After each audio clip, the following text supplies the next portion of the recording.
Hi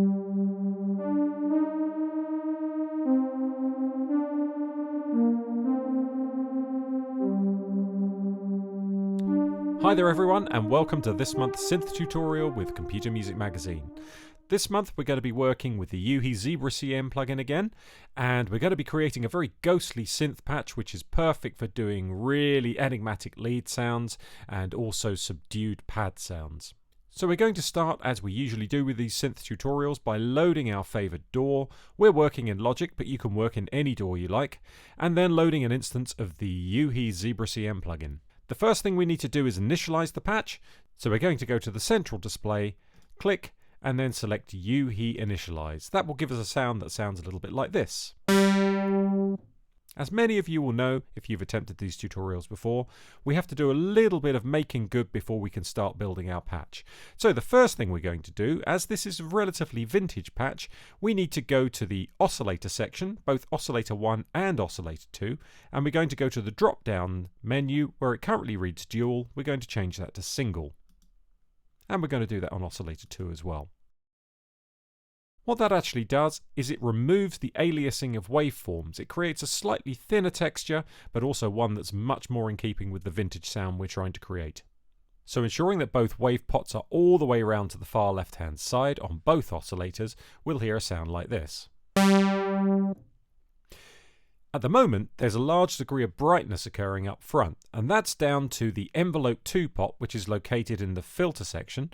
We're going to reduce that pot to the 12 o'clock position so that it reads 0 on the central display.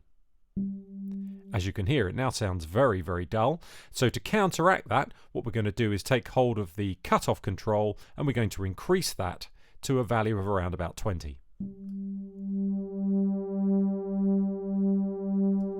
Now you can play around with that value. You might want a little bit brighter. You might want a little bit duller. It's entirely up to you, and it's probably dependent on your actual track and the way you wish to mix it. We're still getting what you might regard as a relatively harsh attack up front, and so we're going to counteract that by going to the envelope section, which is down on the bottom left hand side here. The upper envelope is the one that controls the volume of our sound, so we're going to increase the attack to roughly the 10 o'clock position. That will just take the heat off the opening attack and make it a little bit more nuanced and a little bit more subtle. Now, the eagle-eared amongst you might hear that the sound that we're currently hearing is a little bit detuned. The reason that the sound is currently detuned is because both oscillators are slightly detuned against each other. So we're going to change that by firstly going to oscillator 1. There's a detune pot next to the main tuning pot. We're going to set that at exactly 12 o'clock, which should give us a readout of 0. And then we're going to do the same thing on oscillator 2, except this one's going to be going backwards. So we're clicking and holding and dragging with the mouse in both instances until we get the value we want. If we audition the sound now, it's going to sound a little bit weird and strange. And that's because we've got both oscillators bang on top of each other, and they're almost phasing against each other, which is why it sounds slightly uncomfortable. However, we're going to be doing something about that right now, and this is where we're going to create a detuning as one oscillator detunes against the other.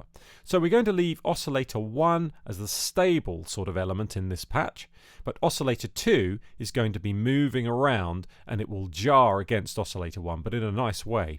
So in order to get this detuning to occur, we need to modulate the pitch aspect of oscillator 2. A nice easy way of doing that is to find a redundant pot. At the moment, if we look in this tuning section, you see the pot on the bottom left hand side here is currently unassigned. So I'm going to click and hold on that pot, and I'm going to select right from the bottom here LFO2. This now means that LFO2, which is a low frequency oscillator, often used for creating vibrato effects, is now going to be modulating the tuning of only oscillator 2. As you can hear at the moment, the modulation isn't occurring. However, if we go to the pot that we've just assigned, click and hold on it, and I'm going to drag it up to a value of literally 0.5, which is a half, we get this effect. And you can hear, just to demonstrate that again, I'll turn it off, turn it on again, and you can hear that oscillator 2 is now meandering in pitch in the shape of a sine wave, which is currently being generated by LFO2. So the next thing to do is to change the LFO settings. So if we move down to the LFO section, which is on the bottom right here, you can see along the bottom there are 3 LFO menus. We've got LFO 1, LFO 2 and LFO Global. As you can probably guess, we're working with LFO 2 as that's the one we've assigned, so make sure you have LFO 2 selected. This then reveals the settings for LFO 2 and they're displayed immediately above. Now the most obvious one to change is the rate.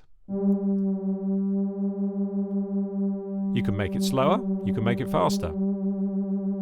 However, you'll hear when it's faster it sounds a little bit like a Hammond organ, which is not the effect we're after. We're after something of a woozy effect, so I would recommend selecting something between 50 and 60 to get the spirit of the sound that we're after.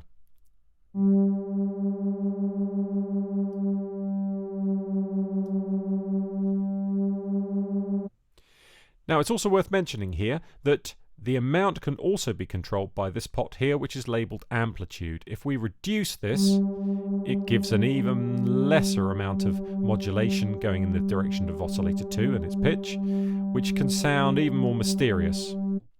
It's also worth mentioning that you might quite like the idea of synchronizing the LFO rate with your DAW.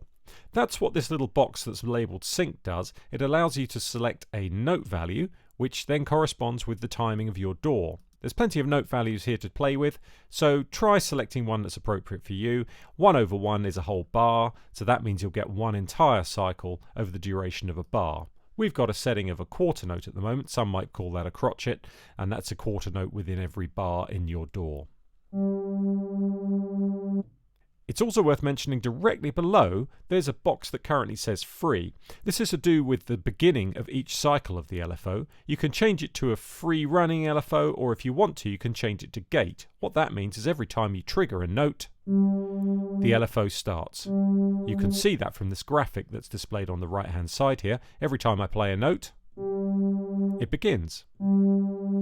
Okay, whereas if I select free, it just continues wherever it is in its current cycle. Now this is a really lovely, ominous and mysterious sound which was used by bands like Japan back in the 80s. It's really great for playing these sort of sustained melodic patterns.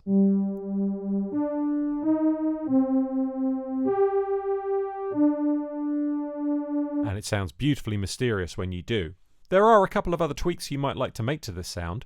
One really useful and interesting one is to do with the panning of the oscillators.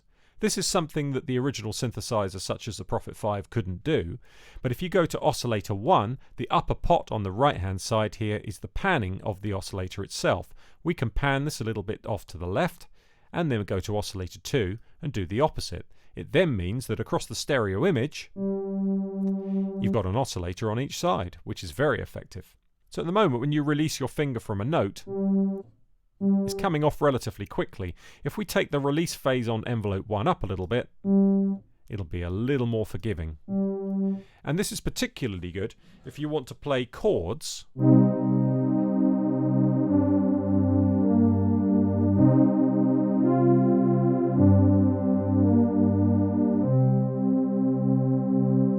as it'll just help overlap.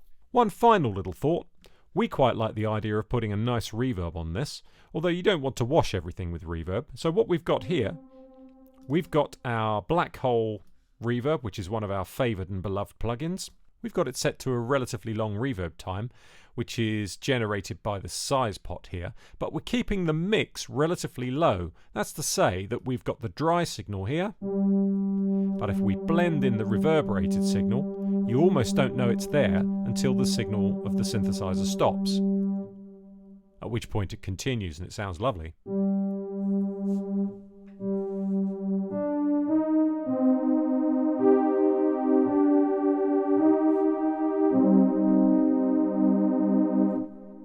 So it creates a beautiful backdrop when you're in the mix. That's it for Synth Tutorial this month. Join us again next month for more great patches. See you then.